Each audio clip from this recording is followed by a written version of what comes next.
Hello, welcome to my channel. Hey there, history buffs. Lyle here, and let's be real, sometimes history can feel about as exciting as watching paint dry. But trust me, history isn't all just dates and dusty textbooks. Hidden beneath the surface are stories that'll make you laugh, gasp, and maybe even spit out your drink. Let's get started. Alright, let's kick things off with Emperor Nero of Rome, a man who makes Kanye West look humble. See, Nero fancied himself a bit of a rock star, except instead of a microphone he held a lyre, and not very well according to some. But Nero's real claim to comedic fame? The Olympics. Naturally, Nero, being Nero, decided he was destined for glory. The only problem, he wasn't exactly what you'd call athlete material, no sweat. Literally, for Nero, he entered himself in every single event. And get this, he declared himself the victor of every single competition, even the ones he didn't finish, or in some cases even participate in. The best part, people were too terrified of this tyrannical emperor to say otherwise. Imagine Usain Bolt winning gold in the 100-meter dash and then immediately claiming victory in the synchronized swimming competition he didn't even show up for. That was basically Nero. Next up, we're heading down under for a story that's equal parts hilarious and head-scratching. The Great Emu War of 1932. You heard that right? A war against emus. Picture this. Australia is facing an emu overpopulation problem. These feathered fiends are wreaking havoc on crops, and the Aussie farmers have had enough. So what's a nation to do? Declare war, of course. Armed with Lewis machine guns, the Australian military set out to cull the emu population. What could possibly go wrong, right? Well, turns out emus are surprisingly good at warfare. The war lasted for about a month, and by the end the emus were declared the victors. They'd successfully outmaneuvered and outlasted the Australian army, proving that sometimes, even with machine guns, you just can't beat Mother Nature. Napoleon Bonaparte, the emperor who conquered most of Europe, brought to his knees by a bunch of fluffy bunnies, you better believe it. This isn't some alternate history novel, this actually happened. The year is 1807. Napoleon, fresh off a major victory, decides to celebrate with a good old-fashioned rabbit hunt. Thousands of rabbits, I'm talking an adorable, fluffy army, were released for the hunt, but these weren't your average timid bunnies. These rabbits, perhaps emboldened by the scent of victory, just being rabbits, charged straight at Napoleon and his men. The emperor and his generals scattered, completely overwhelmed by the furry onslaught. They tried to fight back, but the bunnies were relentless. Napoleon, the conqueror of nations, was defeated by a horde of adorable, fluffy foes.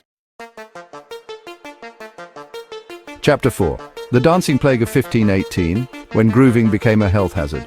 Fast forward a few centuries and we arrive at a historical head-scratcher that'll have you saying, "You've got to be kidding me."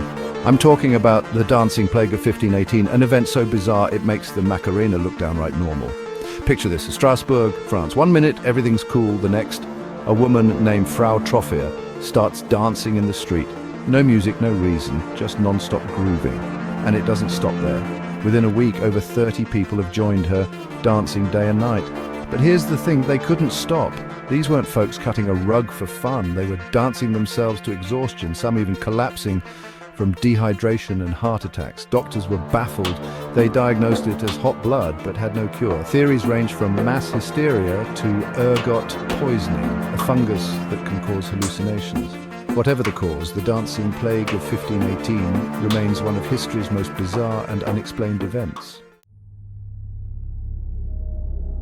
Chapter 5. The Kadava Synod putting a dead pope on trial. Alright, let's talk about Pope Formosus, because even death wasn't enough to escape drama in the 9th century. Get ready for the Kadava Synod, a trial so strange, so disrespectful, it would make even the most hardened lawyer blush. So Formosus had this whole complicated thing where he was pope, then wasn't, then was again. Politics, am I right? Well, after he died, peacefully one would hope, his enemies decided it was time for revenge. Enter Pope Stephen VI, who, and I can't stress this enough, ordered Formosus's corpse dug up, dressed in papal robes and put on trial.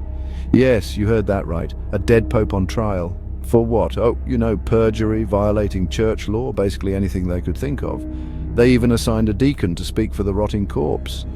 Unsurprisingly, Formosus, or well, his rapidly decomposing corpse, didn't mount much of a defense. He was found guilty, shocker, stripped of his papal attire, had 3 fingers chopped off, ouch, and tossed in the Tiber River. Chapter 6, the Boston Molasses disaster. Sweeter than it sounds, definitely not. Let's journey now to the bustling streets of Boston in 1919. Picture cobblestone streets, charming brownstones, and a giant wave of molasses engulfing everything in its sticky path. Yes, you heard that right, molasses. It all went down at the Purity Distilling Company, where a massive tank holding 2.3 million gallons of molasses decided to, shall we say, liberate itself. The result was a tidal wave of sticky sweetness, 25 feet high and traveling at 35 miles per hour, ripping through the streets of Boston. Buildings were knocked off their foundations. People were swept away, some trapped in the viscous goo. Horses were stuck, their riders desperately trying to free them. It was pure chaos, and it smelled like a bakery had exploded. The cleanup, epic. It took weeks to get rid of all that molasses, and they say the harbor ran brown with it for months.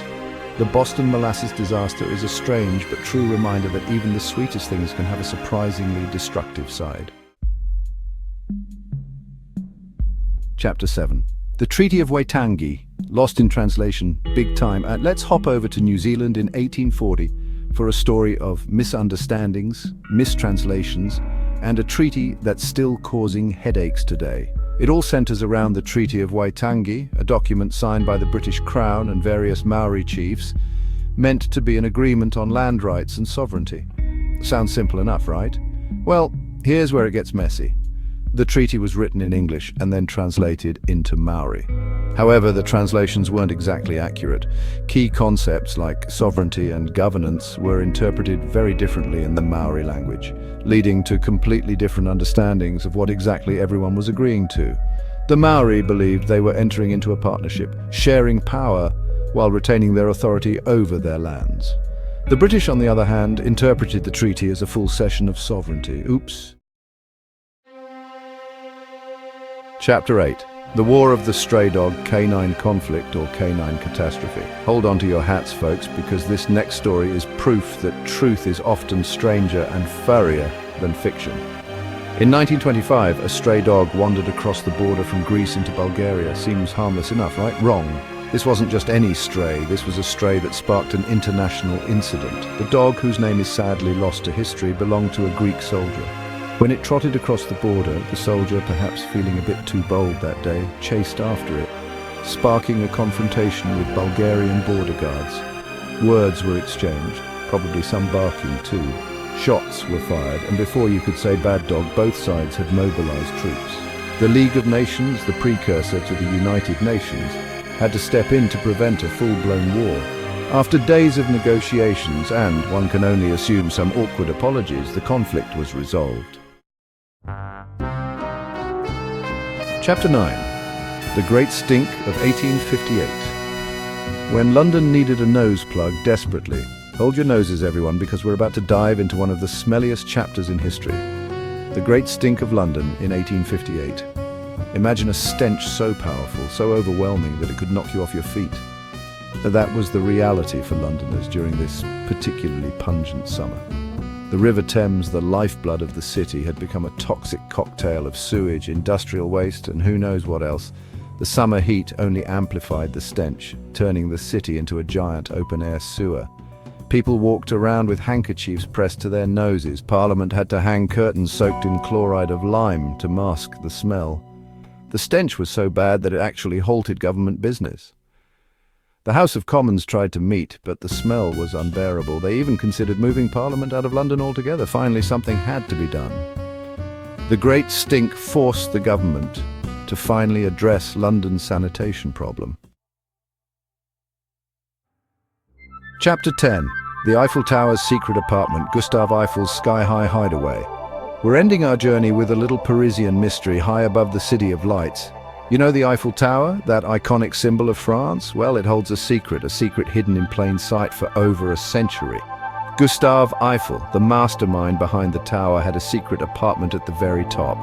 Now, this wasn't some dusty old storage room. We're talking about a cozy little apartment, complete with a living room, a kitchen, even a piano.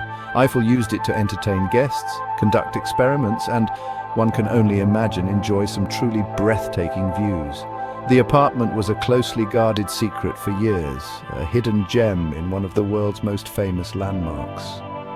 Today it's open to the public, preserved as a time capsule of Eiffel's life and work. And there you have it, folks. 10 hilarious historical facts that prove truth is often stranger than fiction. From power-tripping emperors to molasses-covered cities, history is anything but boring. If you enjoyed this video, don't forget to like, subscribe, and hit that notification bell for more fun history content. See you next time. Please click like, subscribe, and the notification bell. Thanks.